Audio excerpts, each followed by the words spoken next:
Rusia sentencia a la Unión Europea en el Consejo de Seguridad de Naciones Unidas y dice, Europa es el gran perdedor en el conflicto de Ucrania.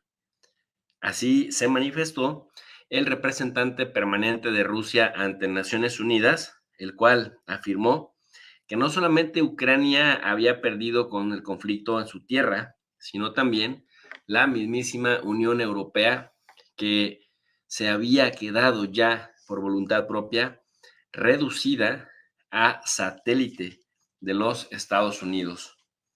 ¿Qué tal? Es decir,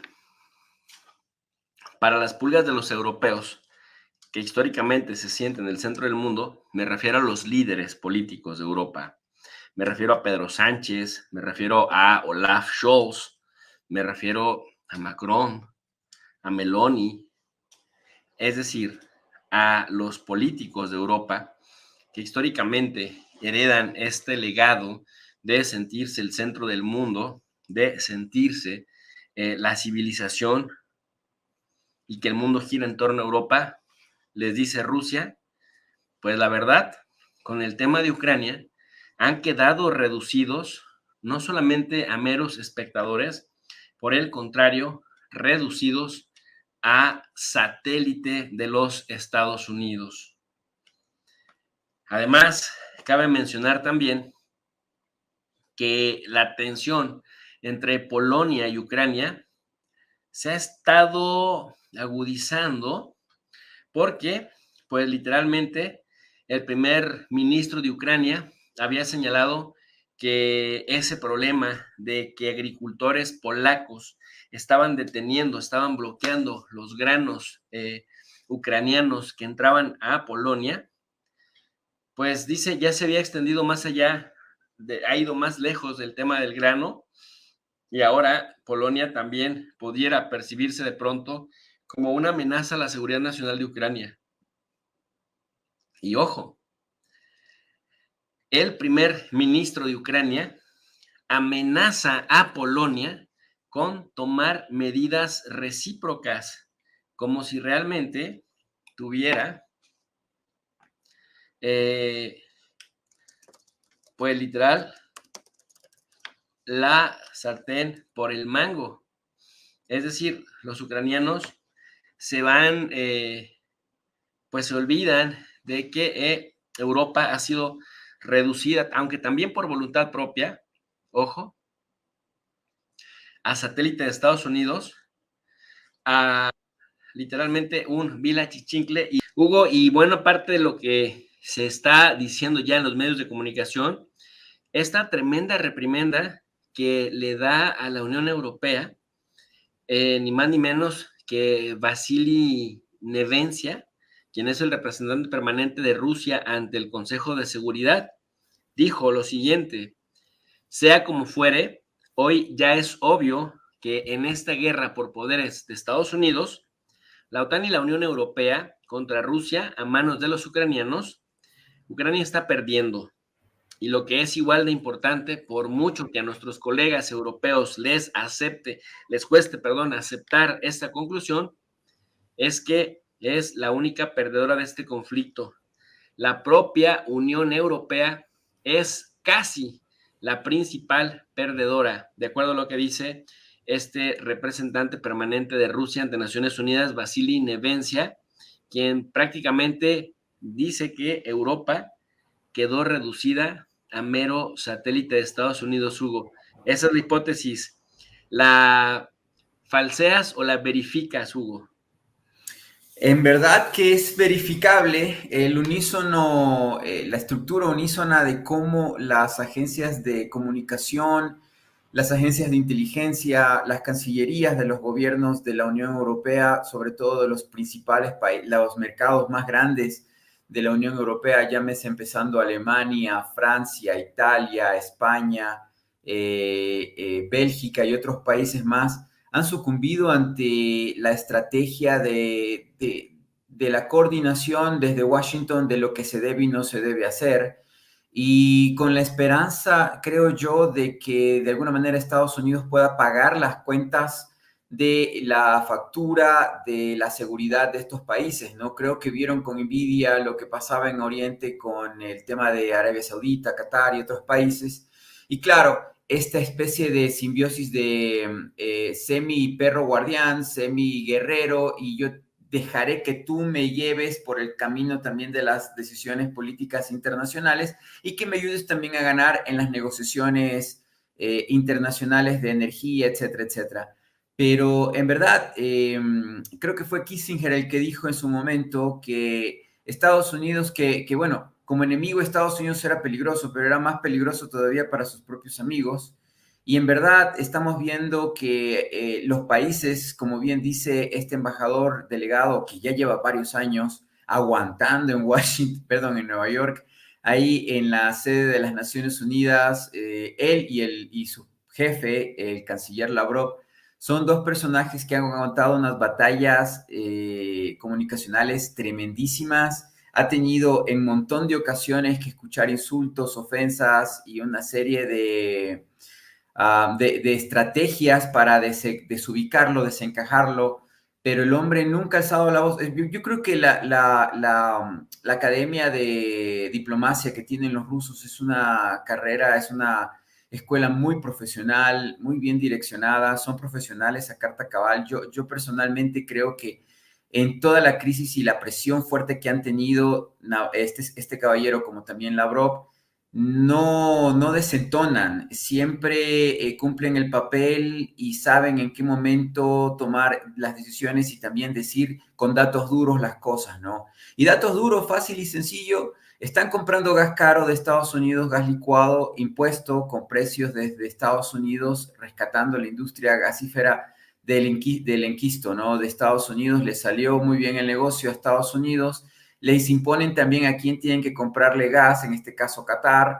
De la misma forma, también en política internacional ellos no pueden tomar decisiones. Veamos el ejemplo de España en esta crisis que en meses pasados aquí también hablamos, Argelia y también el tema de Marruecos y cómo Estados Unidos decidió qué hacer y Sánchez dijo, el jefe decide y así ha sido, ¿no? Entonces, estos países han perdido soberanía con el objeto de tener que no pagar las cuentas de seguridad y armamento, pero creo yo que la verdad es que si bien es cierto, les salió bien, vieron que salió bien el fenómeno destrucción de la Unión Soviética y el segundo fenómeno terrible que fue la destrucción de Yugoslavia, pensaron que las siguientes fases iban a ser también muy positivas, ¿no? Para Europa, pero la occidental me refiero.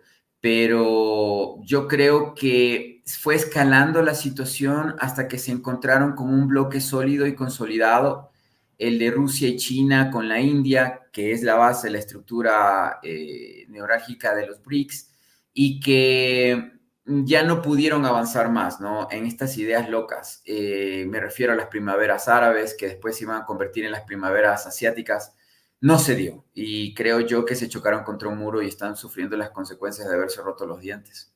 Oye, Hugo, y lo dice el representante ruso ante Naciones Unidas, Nevencia, dice, las pérdidas directas solo de Alemania, que se considera la locomotora de la Unión Europea, pues debido a las sanciones antirrusas que se supone que debieran haber afectado a Rusia, por órdenes de Estados Unidos, dice, las pérdidas alemanas ascienden a 200,000 millones de dólares. Y pregunta, Nevencia, ¿cuál es exactamente el interés europeo en este asunto si hasta ahorita solo han tenido puras pérdidas?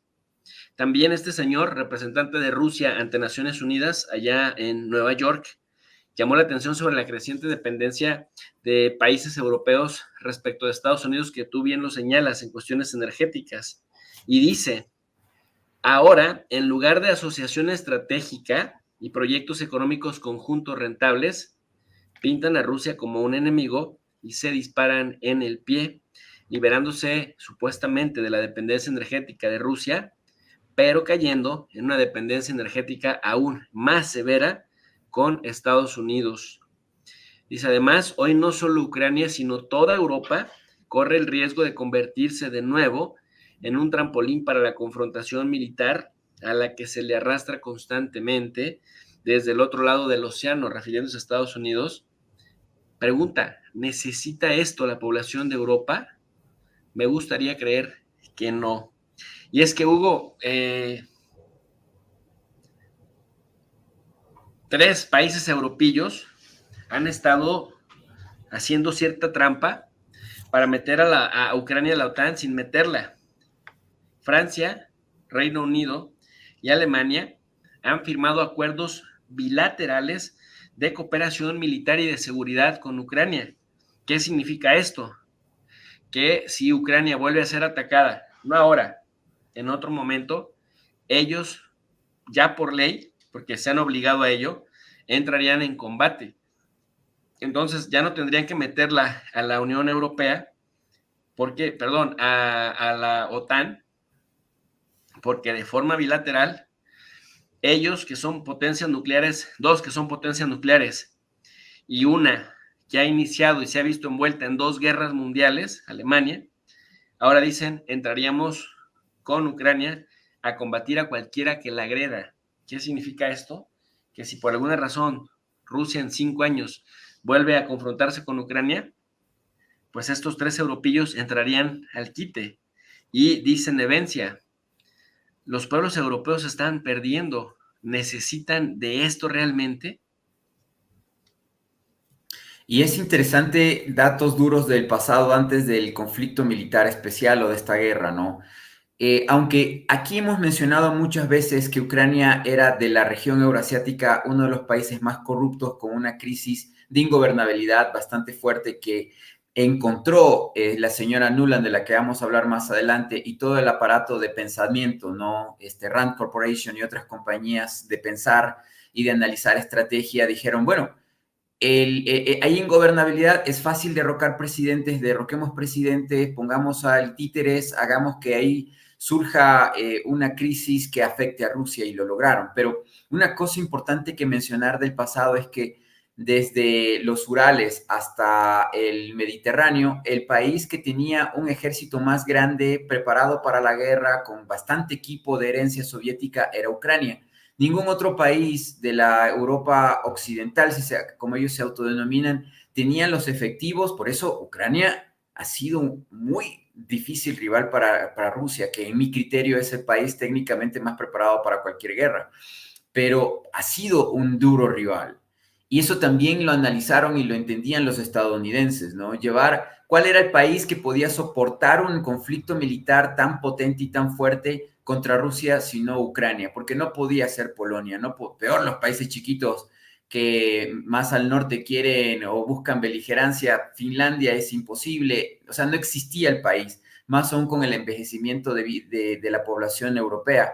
Pero Ucrania tenía las condiciones y aún así no han logrado frenar esta condición que ya es irreversible y que, como siempre hemos dicho acá, ha provocado que una buena parte de la población joven de Ucrania haya desaparecido por la guerra, por muerte o por heridas, o también porque han tenido que escapar de Ucrania para no tener que ir al frente a morir de manera, en este caso, yo creo que absurda, porque como bien dice en uno de sus libros Donald Trump, al débil lo aplasto, ¿no? Lo presiono, lo aplasto y le saco lo que quiero, pero con el fuerte yo negocio.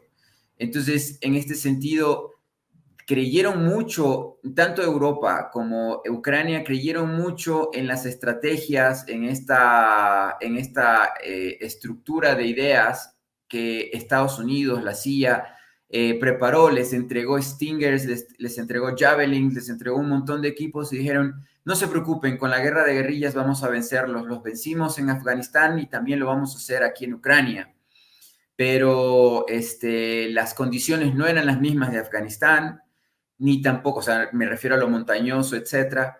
Y en segundo plano, tampoco es la Unión Soviética que ahora está peleando, ¿no? Se han utilizado distintos tipos de estrategias, hasta la guerra privada con Wagner. O sea, ¿quién no ha hecho Rusia en la adaptación y en los tiempos para poder manejar este conflicto e irle teniendo ventajas a toda la OTAN, ¿no? En esta guerra de desangramiento. Y luego con lo que usted menciona, profe, otro golpe y tiro en el pie, que es, como bien dice el embajador de Rusia, de la Federación Rusa para las Naciones Unidas, El tema del grano ucraniano, ellos han dicho, bueno, está bien, ¿cómo paga Ucrania sus deudas? ¿Cómo podemos ayudar a que Ucrania se levante? Bueno, Ucrania es un gran granero. Aceptemos las frutas, aceptemos el trigo de Ucrania, los cereales, pero ¿qué ocurre? La Unión Europea tiene unas restricciones tremendísimas respecto a pesticidas, respecto a abonos, respecto a químicos o agroquímicos, que no tiene Ucrania y que obviamente hace más cara la producción en Europa que en Ucrania, porque obviamente químico más barato, contaminante, produce, destruye plagas, etcétera, etcétera, pero eso en Europa tú no encuentras, ¿no? Porque hay condiciones de protección ambiental, etcétera, un poco más estrictas. Y en cambio, de eso se quejan los polacos, de que cómo es posible de que entre grano más barato de Ucrania, porque no tienen las medidas fitosanitarias que tiene la Unión Europea, no tienen los inspectores, no pasan un montón de pruebas, simplemente entra tal cual y ese grano que no está, que es producido de una forma más barata, obviamente está destruyendo a los países que se habían adaptado en toda la repartición de la producción para alimentar a Europa, los del este, sobre todo de la Unión Europea, en proveer de granos, proveer de papas, de estos alimentos a Francia, a Alemania, que era el mercado caro, ¿no? Y que ahora en cambio están viendo perdidas sus negocios porque tiene preferencia el grano ucraniano o la producción ucraniana, que al fin y al cabo está llevando a la quiebra a agricultores en Polonia y también en Alemania y también en Francia y también en España y también en Portugal, o sea, para dorar la píldora, ¿no? O sea, para cumplir con el pastel. No analizaron, o sea, estamos hablando aquí, profe de Rey y Hugo Godoy, y nosotros vemos estas cosas, pero estas personas ganan miles de dólares, tienen universidades, tienen institutos de pensamiento y de estrategia, contratan a personas que cobran $100,000 la hora y no vieron esto, no entendieron que podía darse esta condición. La verdad, pensaron demasiado positivo, dijeron vamos a ganar y punto, no hay otra opción. Y la verdad, nunca tuvieron en consideración el momento de la derrota, y que al final la guerra de larga duración le iba a beneficiar a Rusia y no a ellos.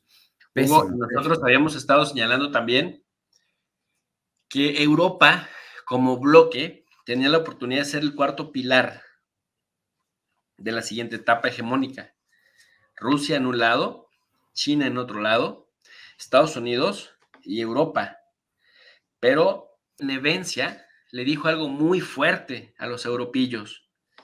Les dijo, quedaron reducidos a meros satélites de Estados Unidos.